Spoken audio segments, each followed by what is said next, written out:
Continuamos hoy estudiando el capítulo 1 de esta epístola del apóstol Pablo a los romanos. Y en nuestro programa anterior estábamos hablando de los 7 pasos que conducen a la oscuridad.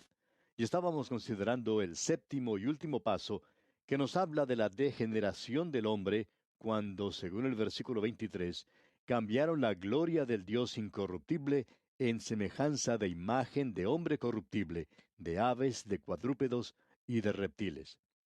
Y decíamos que los hombres se habían degenerado aún más cuando hicieron que Dios se semejara a un ave o a una bestia. Los griegos hicieron que sus dioses se asemejaran a hombres. Los asirios y egipcios, por su parte, hicieron que sus dioses tuvieran traza de bestias, aves y reptiles. Los romanos combinaron los dos métodos. La idolatría, dijimos, es una caricatura de Dios y constituye una calumnia y estigma contra él. Corresponde a una caricatura del día presente. Ahora, el hombre no principió como idólatra. El salvaje de hoy y el hombre primitivo no son iguales. El hombre primitivo era monoteísta. La idolatría no fue implantada sino hasta más tarde. La primera mención de la idolatría se hace en la historia de Raquel cuando hurtó los ídolos de su padre. También se menciona allá en el libro de Josué, capítulo 24, versículo 2, donde leemos: Y dijo Josué a todo el pueblo: Así dice Jehová, Dios de Israel: Vuestros padres habitaron antiguamente al otro lado del río, esto es, Taré, padre de Abraham y de Nacor, y servían a dioses extraños. Como usted ve, amigo oyente, el hombre descendió en vez de ascender. Muchas de las imágenes e ídolos paganos que los hombres han hecho son espantosos. La antigua ciudad de Éfeso, bajo el gobierno del Imperio Romano, alcanzó el grado de cultura más alto que cualquier ciudad jamás haya alcanzado. Sin embargo, el corazón de la adoración de esa ciudad fue una de las imágenes más horribles que se puede imaginar. Fue en el templo de Diana, una de las 7 maravillas del mundo antiguo, donde se encontró esta imagen llamada Diana. Las personas llegaban al templo y gritaban diciendo: Grande es Diana de los Efesios, como nos dice el doctor Lucas allá en el libro de los Hechos, capítulo 19, versículo 28. Diana no era una de las imágenes hermosas como aquella de la escultura griega. Ella era la diosa madre protectora de la juventud, especialmente de las jóvenes. Tenía un tridente en una mano y un garrote en la otra. Y, amigo oyente, era muy mala. Una inmoralidad grasa tenía lugar en ese templo. Se practicaba una picardía de la peor. Cambiaron la gloria del Dios incorruptible en semejanza de imagen de hombre. Pablo le dijo a los atenienses que no podían hacer de Dios una caricatura. La idolatría es meramente el hacer una caricatura de Dios. Constituye una calumnia y un estigma contra Él.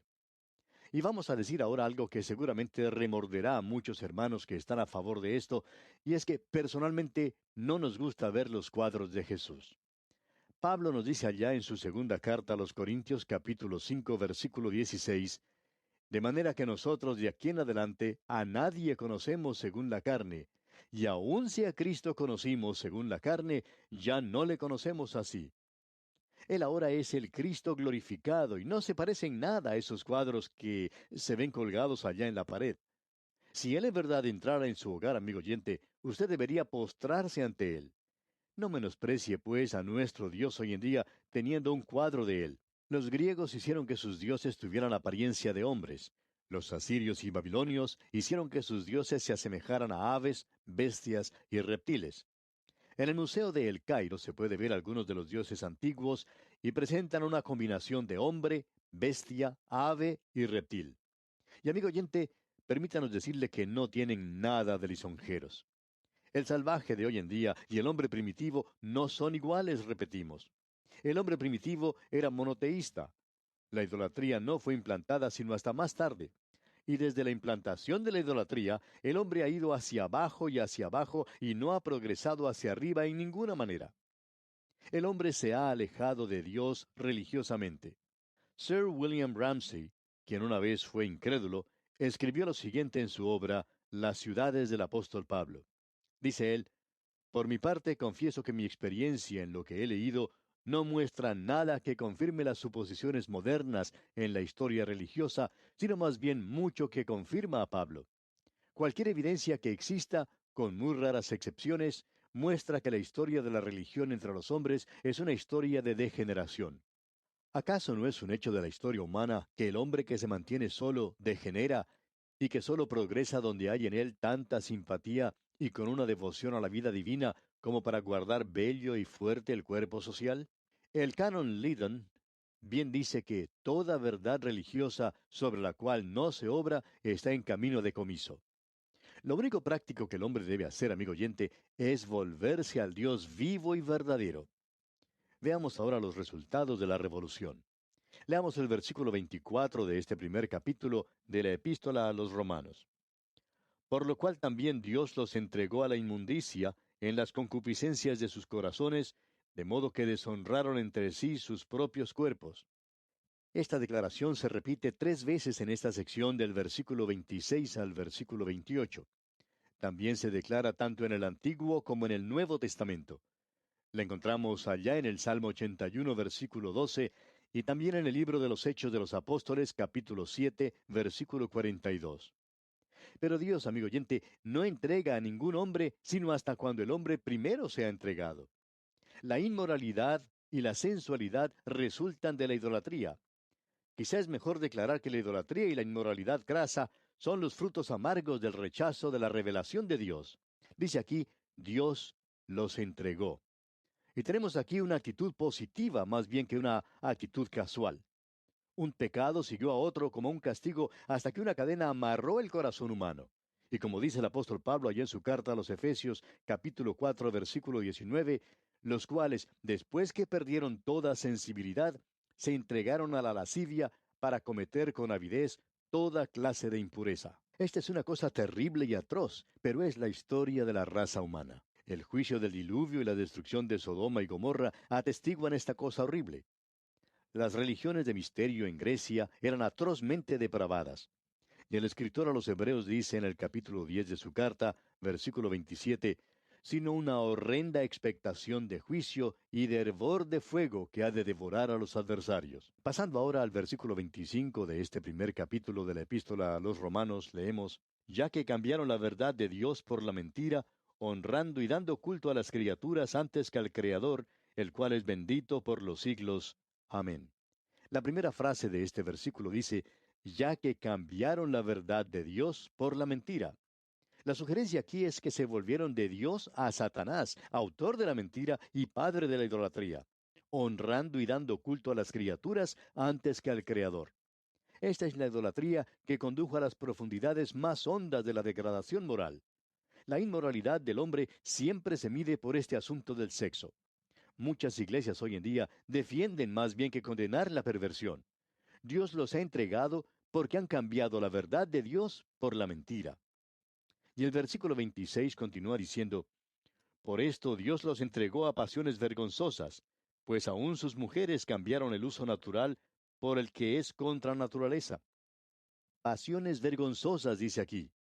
Y esto quiere decir pasiones de infamia e ignominia. Esto revela la depravación total de la raza, porque se trata aquí de una condición más bien que simplemente un deseo. La perversión fue algo que formó parte de la vida griega. La gloria que una vez pertenecía a Grecia ya había pasado. Hicieron lo que era impropio y resultó en la destrucción de Grecia. Y continúa el versículo diciendo, pues aún sus mujeres. Esta es una frase que descubre las profundidades a las cuales la raza descendió. La mujer es la más pura y la menos apasionada de los dos sexos, pero cuando ella cae, se envilece aún más que el hombre. Y el versículo 27 de este primer capítulo de la epístola a los Romanos continúa diciendo, y de igual modo también los hombres, dejando el uso natural de la mujer, se encendieron en su lascivia unos con otros, cometiendo hechos vergonzosos hombres con hombres, y recibiendo en sí mismos la retribución debida a su extravío. Y de igual modo también los hombres, dice aquí. La distinción es entre varones y hembras, y es sexual. Esto descubre una profundidad aún más honda a la cual ha descendido la raza. La literatura antigua está llena de esta clase de obscenidad, la cual es aceptada como una práctica general. Ni siquiera Pilato la condenó. La perversión nuevamente levanta su cabeza fea en nuestra sociedad contemporánea. Es el barómetro de una gente que cae cuando se aleja de Dios.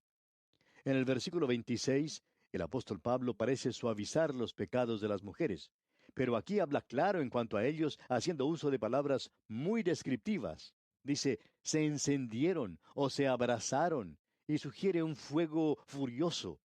Lascivia es una palabra en el original que se usa únicamente aquí y denota el hacer esfuerzos por alcanzar algo.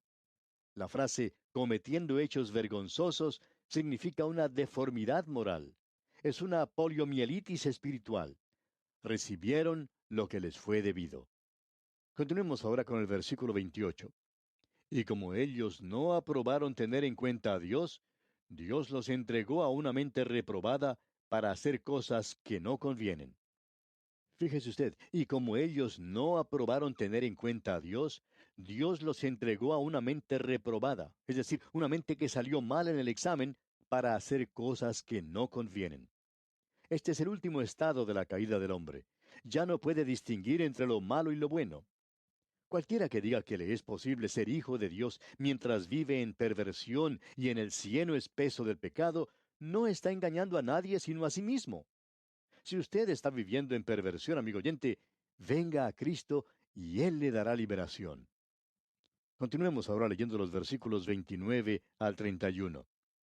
Estando atestados de toda injusticia, fornicación, perversidad, avaricia, maldad, llenos de envidia, homicidios, contiendas, engaños y malignidades, murmuradores, detractores, aborrecedores de Dios, injuriosos, soberbios, altivos, inventores de males, desobedientes a los padres, necios, desleales, sin afecto natural, implacables, sin misericordia. Lo que ha precedido abre las compuertas a esta terrible lista de pecados que sigue. Estos son los pecados que salen todos los días en los titulares de los diarios. Un profesor de un instituto bíblico solía decir a sus estudiantes que compraran cualquier diario, ya fuera cosmopolita o metropolitano, y que se sentara para entresacar sus titulares y podrían ver o encontrar un titular para cada pecado que se menciona aquí en estos versículos. Esta es la condición del mundo hoy en día. ¿Por cuánto tiempo más será Dios paciente para con nosotros, tolerando nuestros pecados? Él ha juzgado a grandes naciones en el pasado que prosiguieron en esa dirección. Aquí se nombra 21 pecados aterradores. Es difícil clasificarlo. Dice, estando atestados, o sea, llenos, indica que hay una medida cabal de retribución. Esto denota una depravación total. Demos ahora un vistazo a esta lista horrorosa de pecados. En primer lugar tenemos toda injusticia. Estos primeros pocos términos son generales más bien que específicos. El Evangelio ofrece una justicia al hombre quien tiene todo lo que es opuesto a lo que Dios demanda. Toda injusticia es contraria a Dios. Ahora, la palabra fornicación no se encuentra en los mejores manuscritos. Es específico entre generalidades y en realidad no pertenece aquí. En segundo lugar, tenemos la perversidad, que significa toda clase de maldad. Los hurtos, las avaricias, las maldades, el engaño, la lascivia, la envidia, la maledicencia, la soberbia, la insensatez, como lo vemos ayer en el Evangelio según San Marcos, capítulo 7. En tercer lugar, tenemos la avaricia, y quiere decir literalmente un deseo pecaminoso por adquirir más, y está asociado contiguamente con la palabra que se usa para perversidad.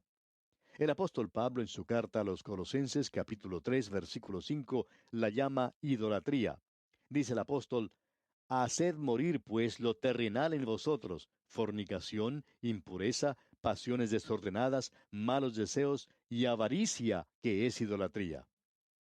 Ahora en cuarto lugar tenemos la maldad, que significa toda maldad moral. En quinto lugar, llenos de envidia. Y esto marca una lista de pecados específicos. Llenos, como ya vimos, significa atestados, colmados. La envidia significa un descontento al ver la superioridad o la ventaja de otros. En sexto lugar leemos homicidios, y aquí significa aún el pensamiento de homicidio. Esto confirma la declaración que el Señor Jesucristo hizo allá en el Evangelio según San Mateo, capítulo 5, versículos 21 y 22, donde leemos, Oísteis que fue dicho a los antiguos, no matarás, y cualquiera que matare será culpable de juicio. Pero yo os digo que cualquiera que se enoje contra su hermano será culpable de juicio, y cualquiera que diga necio a su hermano será culpable ante el concilio, y cualquiera que le diga fatuo quedará expuesto al infierno de fuego. En séptimo lugar, en esta lista de pecados tenemos contiendas. En octavo lugar leemos engaños, y es literalmente un cepo o lazo. Es un esfuerzo premeditado por engañar. En noveno lugar tenemos malignidades, que es una disposición mala, la cual lo interpreta todo de la peor manera. En décimo lugar dice murmuradores, que significa aquellos que secretamente llevan información, sea verdadera o falsa, que es dañina al carácter o bienestar de otro. Otra palabra es chismosos. En undécimo lugar tenemos los detractores, que significa literalmente los que hablan maldad. La persona a quien atacan puede estar presente. En decimosegundo lugar tenemos a los aborrecedores de Dios. Y esto aquí indica el sentir y el dejar ver este aborrecimiento. En decimotercer lugar vienen los injuriosos, o sea, los ultrajadores. En decimocuarto lugar están los soberbios, que quiere decir altaneros o arrogantes. En decimoquinto lugar leemos altivos. Simplemente significa fanfarrones, y se deriva de una palabra que significa vagar. De allí la palabra vagabundo o impostor. En decimosexto lugar están los inventores de males, o sea, los ingeniosos para el mal, los que solo ingenian y piensan maldades. En decimoséptimo lugar vienen los desobedientes a los padres, o sea, rebeldes a sus padres. Y esto denota una revolución moral y social. Uno de los mandamientos principales, el cuarto mandamiento, tiene que ver con la obediencia a los padres. La estructura de la sociedad se apoya en este mandamiento. En decimoctavo lugar están los necios, y puede ser traducido aquí como sin discernimiento, y es la misma palabra usada al final del versículo 21 de este mismo primer capítulo. En décimo noveno lugar vienen los desleales. En vigésimo lugar están los que son sin afecto natural o desamorados. La palabra implacables no se encuentra en los mejores manuscritos. Y en vigésimo primer lugar, o sea, el último lugar, están los que son sin misericordia o despiadados. Esta en verdad es una descripción terrible y horrible de la humanidad. Algunos dirán, eso es verdad, estamos de acuerdo de que las clases depravadas son terribles, pero nosotros somos personas cultas, somos muy amables, somos miembros de la iglesia y en verdad no necesitamos de un Salvador porque somos muy buenos y morales. Amigo oyente, permítanos decirle que algunas de las personas más malas que jamás hayamos conocido han sido miembros de iglesias. Usted, amigo oyente, necesita de Jesucristo como su Salvador. Y ellos necesitan de un Salvador. Sin Él, amigo oyente, no hay esperanza. Leamos ahora el versículo final de este capítulo 1 de la epístola a los Romanos. El versículo 32 dice, quienes habiendo entendido el juicio de Dios, que los que practican tales cosas son dignos de muerte, no solo las hacen, sino que también se complacen con los que las practican. Ahora, quienes habiendo entendido el juicio, o sea, la justicia de Dios, que los que practican tales cosas son dignos de muerte, o sea, son dignos de la ejecución de la pena divina sobre el pecado, no solo las hacen, o sea, no solo continúan haciéndolas en tiempo presente, sino que también se complacen con los que las practican. El doctor Stifler sugiere que este versículo resume todo lo que se ha escrito desde el versículo 18. Los hombres tienen una revelación de Dios y la despliegan notoriamente al desafiar el juicio de Dios contra tales pecados crasos, no solamente continuando en su práctica, sino también aplaudiendo y aprobando a quienes hacen lo mismo. Se han encallecido en cuanto al pecado, lo cual indica los grados más bajos de depravación. No es extraño, pues, que el apóstol Pablo no se avergonzara del Evangelio de Cristo, porque el Evangelio había provisto el único medio de salvación. Allí en el Evangelio según San Juan capítulo 14 versículo 6, el Señor Jesucristo le dijo a Tomás, yo soy el camino y la verdad y la vida. Nadie viene al Padre sino por mí. Sí, amigo oyente, el Evangelio ha presentado el único medio de salvación. Y ese único medio de salvación es la persona del Señor Jesucristo, el Hijo eterno de Dios. Le invitamos en esta hora a que usted acuda a Él y le acepte como su todo suficiente Salvador personal. Y aquí concluye este primer capítulo de la epístola del apóstol San Pablo a los romanos. Aquí hemos visto que Pablo explica la universalidad del pecado sobre una base histórica. El apóstol no está comprobando primariamente que el hombre es pecador, sino más bien que el hombre se desvió desde una revelación primitiva de Dios. Esto comprendió una revelación de la ira de Dios. Ahora, la ira de Dios alcanzó su clímax cuando Dios los entregó. Y el hombre se hundió entonces en una degradación moral. La descripción en el capítulo 1 incluye a toda la familia humana, y esto quiere decir, amigo oyente, que nos incluye a usted y a mí. En nuestro próximo programa, Dios mediante, comenzaremos a estudiar el capítulo 2, donde el apóstol Pablo, en la primera parte del capítulo, tiene en consideración a cualquier hombre que está comprendido en la clasificación de los que se autojustifican. Cualquier hombre que se crea superior a otros y que juzgue a otros es la persona en mente, sin tener en cuenta si es judío o gentil.